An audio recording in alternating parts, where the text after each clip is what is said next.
Sumasakit ba yung likod nyo, katawan nyo sa umaga? O pareho tayo, sumasakit sa likod. Bakit po yan? Ano tong morning stiffness? O tingnan natin na kung ano gagawin.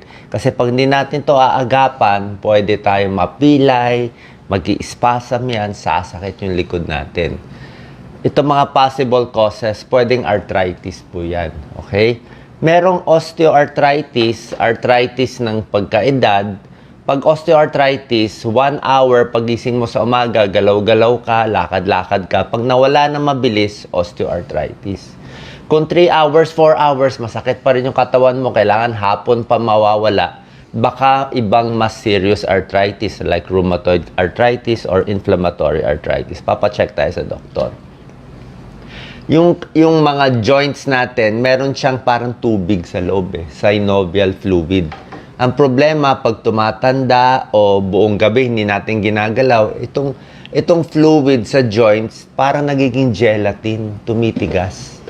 Kaya matigas yung kamay natin, di ba? Tigas ng mga joints. Lalo na kung may mga konting injury, tigas ng leeg, tigas ng likod, di ba? Tigas ng tuhod, tigas ng paa. So, kailangan ginagalaw-galaw unti-unti. So, pwedeng ito lang yan. Meron ding problem na another cause, low cortisol. Pero normally naman, bababa cortisol sa gabi, tataas sa umaga. So, pag low cortisol, minsan daw tumataas yung inflammation. Anong gagawin natin para dito sa morning arthritis, dito sa morning stiffness pala, hindi pa sigurado kung arthritis. Pag nakahiga, dapat yung joints mo medyo stable, yan, no? Support mo sa pillow sa gabi.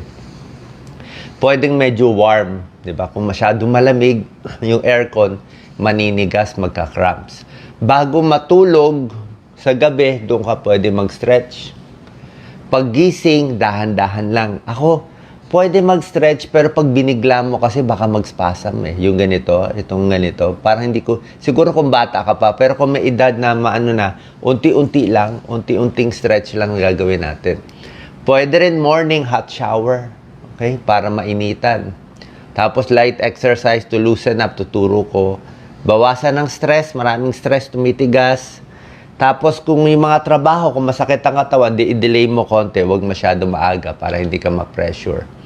May mga doktor, nagbibigay sila ng gamot sa morning stiffness, lalo na kung may mga rheumatoid arthritis at iba may mga steroids. Pero bago tayo umabot dito muna tayo sa home remedy natin.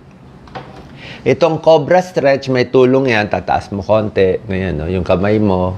O, hindi naman ganyang kataas. Kahit medyo mataas lang para gumalaw yung spine.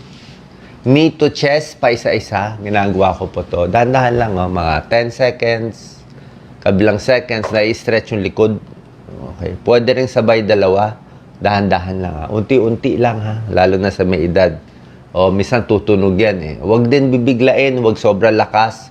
Lalo na mamaya kung ano yung likod nyo. Pero dapat ini-stretch yan. Spinal twist, may mga twist na ganyan. Pwede rin dalawang paa, nakaganon. Nakaganon, nagtutwist. Kung kaya nyo mga bata-bata, mag-hula hoop. Maganda rin mag-hula hoop. Upper back stretch, ganito ha, taas. Tapos mayroong mga side stretch, pag ganito, konti, nakatayo. Pag ganito, side, di ba? Dahan-dahan sa umaga, side stretch, unti-unti. Kasi lagi na tayo nakaupo, yan ang trabaho natin, nakaupo lagi, kaya yung likod natin, minsan tumitigas na. Yung mga fascia, yung mga joints, ayaw na gumalaw masyado. Kailangan gumagalaw. Neck stretch, di ba? Yung mga neck stretch na tinuturo natin.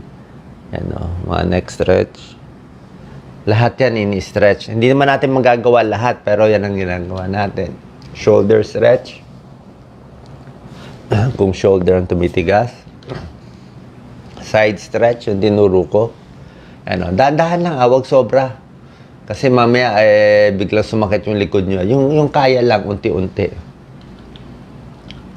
Ito, squat stretch. Ito dapat nakahawak siya. Mahirap yung ganito, wala siyang hawak. Nakahawak sa silya, nakahawak sa dingding. Nakatukod ganito. Quad stretch, yan. Tapos yung kabila. Ito, quadriceps sa harap. Ito, calf stretch sa binti. Ito yung ini-stretch. Inaatras, tapos sinutulak. Maganda po yan, ini-stretch to. Bago maglakad, ha? Mga 10 seconds, 2 times a day. Tapos yung iba naman, ito masyado na mataas to, baka hindi nyo na kaya, 110 na yan. Pero normally, mga 90 lang o 80, 90, pwede na yan. O, dahan-dahan na pag-stretch, dapat may konting sakit, pero hindi dapat sobra sakit. Pwede to cat and camel, ayan o, cat and camel, para gumalaw ang spine. Cat and camel, pampaluwag na likod.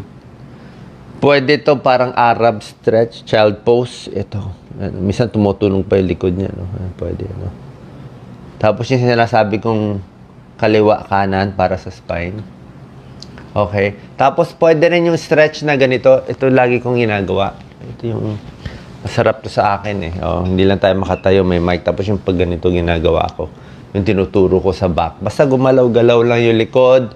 Sa morning, galaw-galaw para mawala yung mga matitigas. So, low impact lang sa umaga, lakad-lakad, galaw-galaw, di ba?